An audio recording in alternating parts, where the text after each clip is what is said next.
you feel that you are old, you cannot do anything in life. Even youngsters used to admire me. Well, I don't know, you have to ask them. They would say, even at this age, how does this man keep running around and how does he continue to sculpt on stone? And they have asked me directly, Sir, how do you get so much of energy and stamina? Then I tell them, you would need to ask this to my mother and father. It's in the genes. Yes.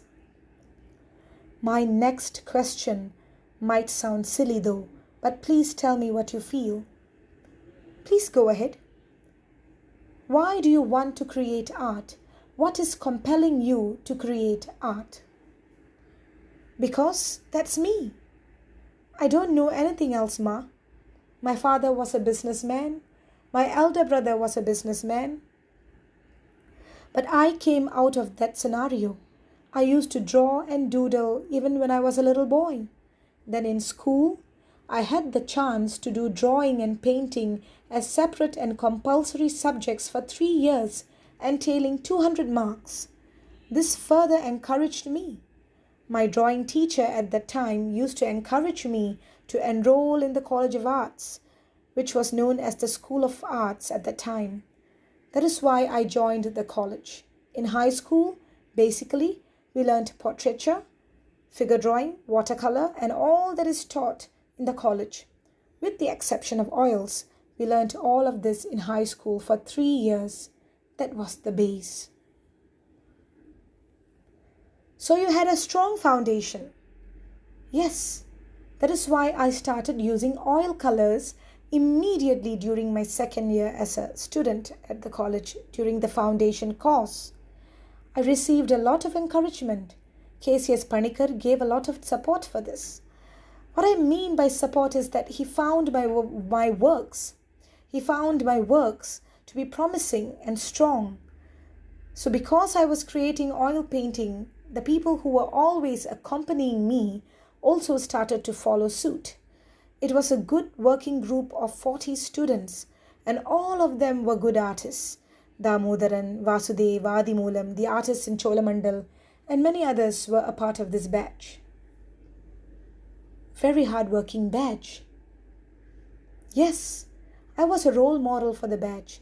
They were inspired by my work, but I was individualistic. I did not like to follow others.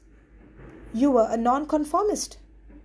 Yes, I believe in self-confidence. Have you ever wondered what the viewer of your work would feel while viewing your work?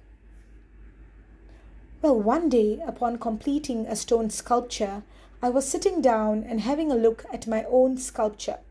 After some time, a girl came by, looked at my sculpture, and kept tilting her head to her right and to her left, as if she was trying to imitate the expression of the figures in my sculpture.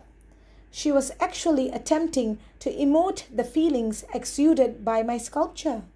I realized the life force in my sculpture and I was filled with joy. So you saw with your own eyes how people are appreciating your work. Yeah, people are reacting, isn't it? She was actually the daughter of an IAS officer. She was a student in the college. On the way to the canteen, my sculpture caught her attention. How old was she? I guess she was about 20 or 21 years old as she was studying while I was a teacher in the college. So your sculpture had induced such a reaction from her? Yes. When we look at a sculpture, we should consider its medium, its expression, and its value. We have to look at these 3 components. Are you referring to its commercial value? Commercial value, yes. 50% of the art collectors are actually investing in art so that they can sell it later for a higher price. Yes, the remaining 50% are truly interested in art and they want to view the artwork in their house. But they might sell it later, I don't know. My sculptures, drawings and paintings are in the Modern Art Gallery and in other museums. But the museums have acquired your works, isn't it?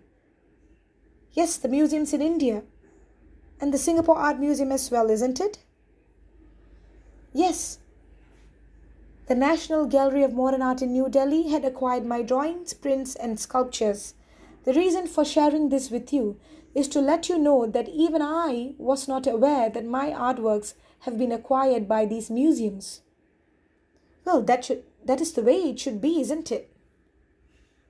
Well, I don't plan these things. It is happening automatically. Well, that should be the way. The last question for now. What is art to you? What is your meaning of art? It is creativity, nothing else. Whether it is a sculpture or a painting, it is creativity. Thank you very much. Now, can we take a look at your drawings? Thank you.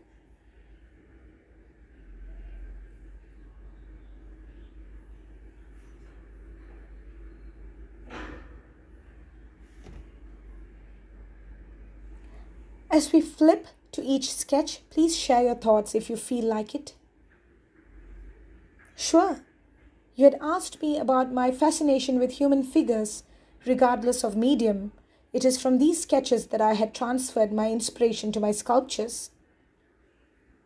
It is not a style that you had developed suddenly. It has been with you from the beginning.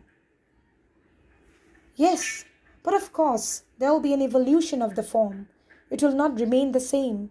There are many differences between the form I had started with and the form that I am pursuing at present. There is a development. Even the medium creates the difference, isn't it? Medium and even anything. It will continue to evolve. It will continue to evolve.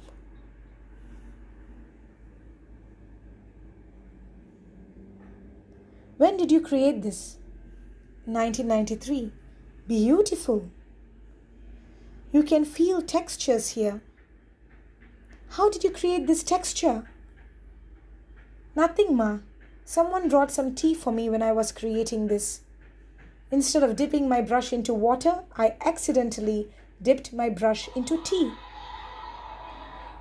Interesting medium. Haha. So this is very special. You should archive it. People do use the color derived from tea extract for textiles, don't they? Now you are using it for your painting. Yes, in my drawing, I had mistaken my cup of tea to be the water that I use for dipping my brush into.